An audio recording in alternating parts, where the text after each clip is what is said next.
All right, just gonna do a quick audio only intro because I forgot to record one. But this is part 2 of the Sony CMT-EX1 restoration. If you are tuning in, make sure you watch part 1 because part 1 goes over all of the disassembly. And this part 2, we're going to be working with the CMT-EX1 CD player already disassembled. And the two main things we're going to go over in this video is we are going to be doing a replacement of the power cord, and then we're going to be replacing the belt.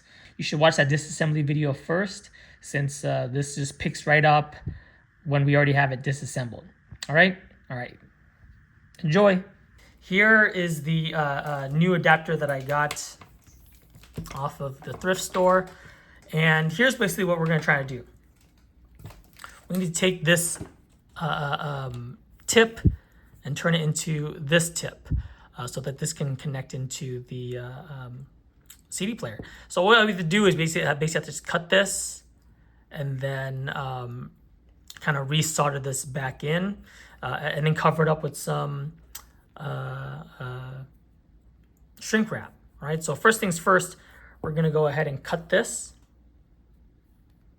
off so we don't have the old broken power cord anymore. So that's going to go in the trash. It will never do any harm anymore. I'm going to try to remove some of this insulation just so that we have a little bit extra stuff to work with, and we're going to strip it. So for this, I wonder if it might be better just to take a knife to it right down the middle and just kind of cut through that insulation carefully. And thankfully I didn't shave any of that actual insulation off, so that's gone now. And then this can just slip right off. Great, perfect. That's exactly what I wanted to achieve. So now we have these two clean strips that we can kind of strip off and clean. And unfortunately, I don't have the right sized stripper for this, so I might just very carefully, you don't need much. Just gonna cut around. Just gonna not too deep. Perfect. Oh, I did a little too much there. Okay, so we'll see about that. I don't know. Pieces are falling off. Don't worry about that. We can do it. I'm gonna do the same here and just cut very gently. Just enough to take away the insulation. This might feel a lot better than the other one. But anyway, it's, okay, well, check out a little bit more. Right, this piece is now stripped and clean.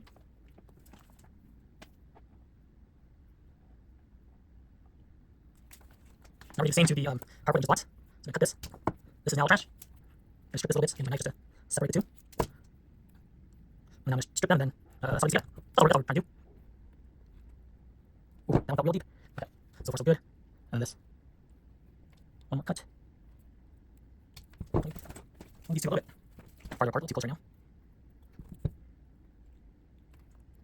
Alright, great, so now we have these two pieces of strips. I think it's very much slack when we do that, but yeah, that's the idea. I'm going to slack. Alright, here we go. And again, where's the power tools? I have to make sure for this one Diaz. Previous I would Diaz. Second guessing myself. This piece is now stripped and clean. Now we're going to do the same to the power cord that we just bought. So we're going to cut this. This is now trash. I'm going to strip this a little bit. Again, use my knife just to separate the two.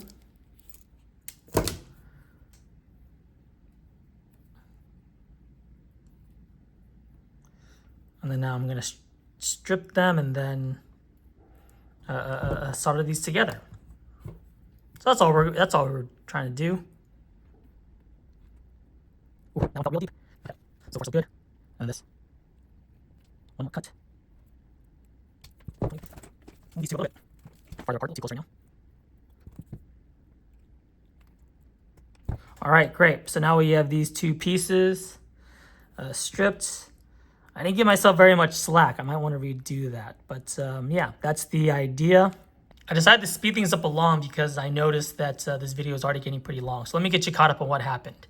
I decided to go with the white cord instead of a black cord because I already had one lying around and it was 9 feet long, so plenty of slack.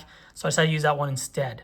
I also have intertwined the stripped wires here, and I got these little kind of like I think they're like little splint kits that allow you to kind of join together two different wires. And just for good measure, I'm also going to be soldering these together now. And before you do any of this, I just want to point out a couple of things that are important. One, make sure if you're going to be using any type of heat shrink, which you should definitely use for insulation so that these wires don't get crossed, thread them before you connect them, because you know it's going to be easier to thread them when they're still kind of skinny like this than after the fact when you've already done it and you try to have to thread it through either this or through that. So thread it before. Second thing that's really important is the fact that you want to make sure that this is all wired correctly. So I know this can get a little bit confusing, but definitely look it up online in case you're not sure. Black is the hot wire, and then white is the neutral wire. When you're looking at a cord like this, it is still really important. This cord is at the end of the day still going to be polarized. So you have a fat end and a skinny end. That fat end is going to be the neutral cable, and then the skinny end is going to be the hot cable where the electricity runs through first. And on this type of cord, you notice that this is ribbed. So the ribbed side is going to be neutral, and then the unribbed side is going to be hot. So ribbed, white, not ribbed, black. Anyways, that's just something you want to double check before you get going. But let's just go ahead and take care of the soldering now. I'm going to go ahead and just add a little bit of flux. And this just helps the heat and the solder distribute evenly. And just on here. What you're going to do is you're going to melt this over there. And what you're going to try this, the wire nice and heat as well.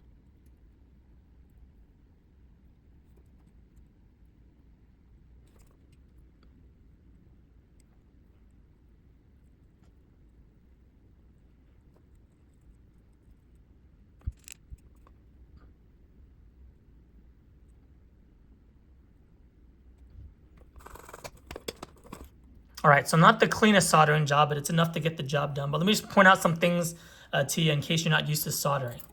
You'll notice here that at first the solder was just kind of bubbling at the top. And that's just because you need to get the cables heated as well. If you're only heating the solder wire, it kind of sticks to the iron. It wants to stick to the iron more than it wants to stick to the cable because the iron's hot and the cable's cold. That's what we call a cold joint. So you want to kind of give it a little extra time, a little extra room to kind of heat up the wire as well. But when you do that, it may melt some of the rubber. So you notice that some of this rubber was melting, and that's just because in order to get the wire to heat up, you got to heat up the iron. And as you heat up the iron, you may accidentally also melt the adjacent rubber. But this was already a little bit overkill. Like I mentioned, this little joint kit already kind of connects it all together.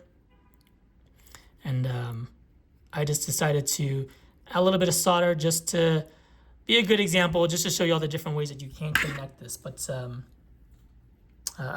this is good. I'm satisfied with it. And again, at the end of the day, this is not coming loose. That's kind of the whole point of doing this. So now we're going to go ahead and get my hot air gun, and we're going to heat shrink this.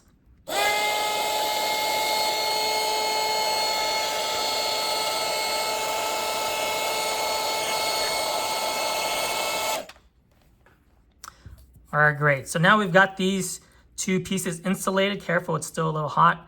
And I just want to, in case you've never used a hot air gun before or used heat shrink wrap, just be careful because you may also, you're trying to use heat on the wrap so that it'll shrink, but you also can accidentally heat and melt some of the adjacent rubber. So you don't want to have like constant heat. You may want to like spread it around a lot. All right, and then finally, just so that these two don't unwrap too much, I'm gonna put one last final piece of heat shrink to fully insulate and secure this new cable.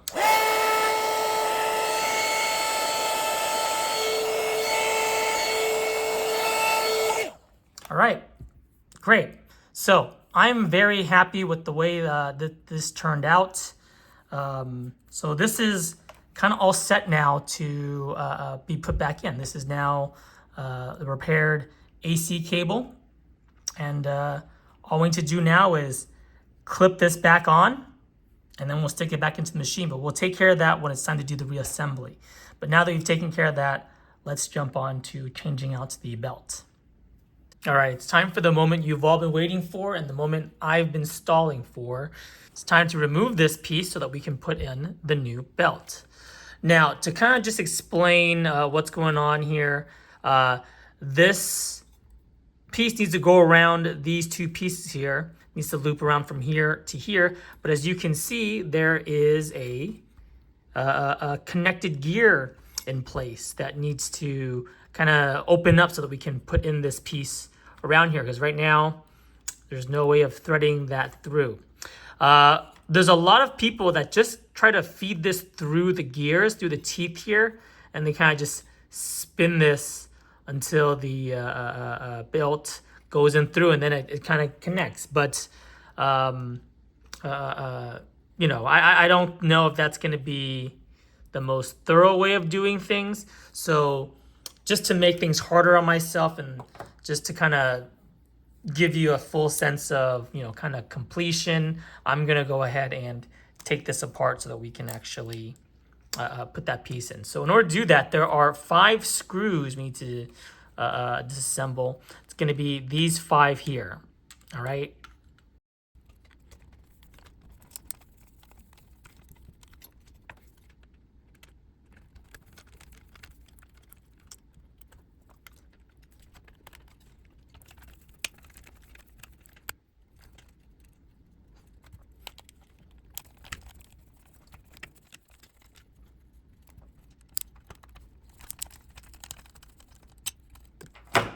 Okay, so with that final screw disconnected, we can actually just remove this. This is actually very loose now, and it just comes right off. And that's going to remove this bottom plate, which is then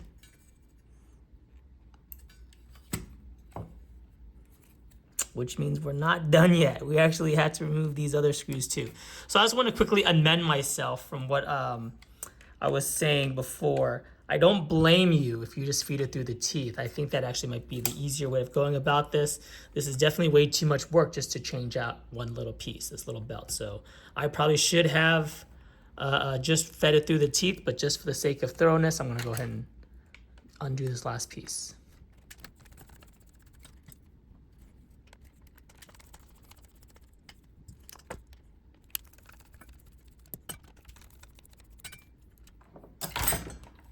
All right, so we finally got those bottom pieces off. Now, fingers crossed, that should be the last piece. Let me go and pull this off here. And gosh, even after all that, that still didn't really move this piece. It allows us to kind of loosen this part here. And then what we can do is we can kind of just slide this off. And now we have the access to the 2 loops here. What I'm going to do is I'm going to pause for a second just so I can do some cleaning. Because as you can see, there's a lot of like extra grease, and that grease ends up catching a lot of dirt, as you can see, a lot of extra grime. So I'm going to go and take a second to wash this off. And then when I get back, we'll put the belt on and then reattach everything. All right, we're back, and as you can see, we've tried our best to clean it all. You're not going to be able to get everything off, but definitely got as much as I can. But now that we are back at this piece here, let's go ahead and add that belt. And I just want to mention, I was, pretty lucky in that my belt didn't melt. But these things, these are just like pieces of rubber, and over time, with enough heat and with enough, pressure and temperature change, these things can sometimes, degrade to the point where they melt. In which case, you will need to take this part off and, clean it up. Usually, alcohol or some acetone, something pretty strong, is going to be necessary to clean off all the extra gunk off. of these pieces, but again, count myself lucky. I've been unlucky a lot of other CD players, but in this one, we're lucky. But just be aware that you may need to pull these pieces out so that you can attach the belt. So you can clean this out so you can attach the belt. Well, let's go ahead and just loop this around now. And again, with all the different pieces removed, it's pretty simple. Just need to thread it through with my fingers. Don't need to feed anything through any belts or anything, or through any teeth or anything. And then once you've got it on, this next part's very important. You know, you want to make sure it's nice and taut, but you also want to make sure, since this is a square belt, you want to make sure that it all, you know, spin it a couple times so it doesn't fall off like that, but also that it kind of reattaches itself right side up, because like I mentioned, this is a square belt, so it can kind of sometimes like get like twisted around. So thread it around through until it all rotates successfully. All right, and then once you have that down, you can go ahead and put this back on. You can kind of start to see now how it would work when it's in action, right? I will say this one feels very loose. I'm gonna try a tighter belt. All right, so I decided to go one size down, and let's see how this one fits.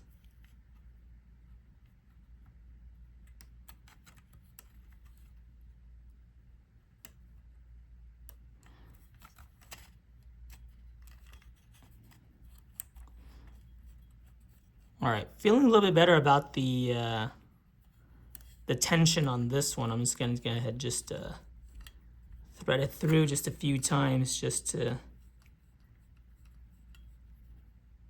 make sure it's not twisted about. And that looks pretty good, and that feels pretty good. All right, great. So again, like I mentioned, you know, these things do lose tension over time. They do start to stretch over time. So what I did is I measured it against the old worn out one, which is why it was the wrong size. But now that I've gotten a tighter one, just one size down, it definitely fits a lot better, like it should. All right, so now that we have that, let's go ahead and put this back together. So I believe this wire here, cable, should go around underneath. Here is kind of where it kind of was fitting before. And actually, before I put this back, I'm gonna put some grease on there because it looks like it does need grease, and it also does look like we won't be able to add the grease after the fact. So I'm gonna add the grease now. So again, we have our synthetic grease, and you know, you don't really need too much grease, and you can kind of see, like I mentioned here, the more grease you have, the kind of dirtier it can kind of cake up over time. So you just need to kind of put like a thin sheen, and that's plenty. That's already more than enough right there. It's kind of like adding toothpaste to a toothbrush. You don't need to slobber it around, just enough to get like a nice overcoat. And if you have like a Q-tip or something like that, you can kind of like brush it over a little bit neater to make it nice and even. But I'm under the philosophy that once this thing starts spinning around, it'll get distributed pretty evenly on its own. All right, so that's gonna sit in there. Now that we have that back here, it's time to reattach it. And I haven't really talked about the screws, but so now is a good time. Now that we're gonna start the reassembly process, we can talk a little bit about the screws, but I'll be sure to talk about it again in a bit. But we really have only, you know, the great thing about these old electronics, and especially with like these old Sonys, they don't really have a lot of variation in screws. So we've only dealt with 4 or 5 different types of screws so far. The ones that we just took off are the ones you're gonna, you know, hopefully you have them handy, but these are gonna be a little bit flatter. So we've put on the flat screws, and then we kind of had these thicker round boys. And the main difference is the one that's a little bit flatter is going to be a little bit longer, and then the one with the thicker head here is going to have a little bit shorter of a tail there. right? So flat, long tail, flat head. These are the 4 that are gonna go in here. Again, 1, 2, 3, 4 on the edges. So I'm gonna go and screw those back on.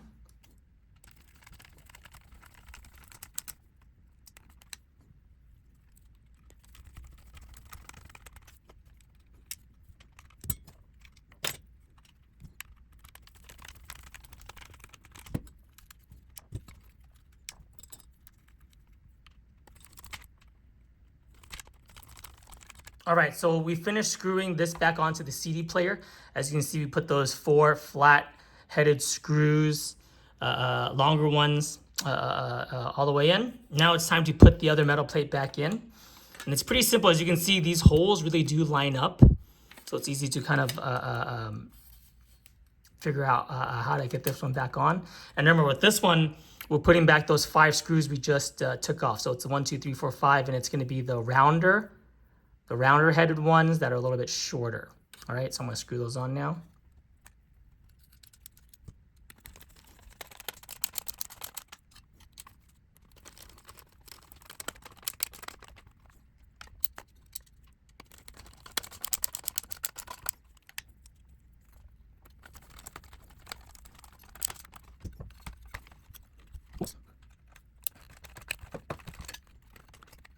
Sorry. Just had to loosen it really quick because I actually got this wire pinched between the 2 metal plates. So I just want to make sure we get that loosened up, and then we'll retighten it again.